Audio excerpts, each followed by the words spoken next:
মামা, চায়ের মধ্যে আবার হলুদ মিশায়ে দিও না। কি যে হইল দেশটার, ভালো জিনিস বলে তো আর কিচ্ছু রইল না। এই কি গো, বাবলুদা নাকি? আরে বাবলু, কোথায় যাচ্ছ এই সকাল সকাল? এদিকে এসো, এদিকে। আছিস মানুষ, এত সকাল সকাল এখানে কি করছিস? বাজারে গিয়েছিলি? আর বলিস না বাবলু, সকালে বাজার করতে বেরিয়েছিলাম, ভাবলাম এক কাপ চা খেয়ে মাথাটা ঠান্ডা করি, কিন্তু শান্তি কোথায়? খবরে দেখি চালে ভেজাল, তেলে ভেজাল, এখন শুনছি চায়ের মধ্যেও নাকি হলুদ মেশাচ্ছে। আরে বাবা, খাবোটা কি আমরা? সব তো শেষ হয়ে গেল। মামা, আমাকে এক কাপ দিন তো। মাথাটা এত গরম করিস না। যা শুনছিস তার সবটা কি সত্যি? আর সত্যি হলেও এভাবে মেজাজ হারালে চলবে? ঘটনা কিছু শুনেছিস?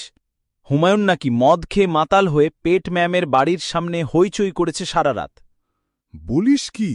এ তো সাংঘাতিক ব্যাপার। সাংঘাতিক তো বটেই। চল চল, আর দেরি করা যাবে না। জলদি অফিস শেষ করে বাড়ি ফিরিস আজ। গ্রুপে নাটক মিস করা যাবে না।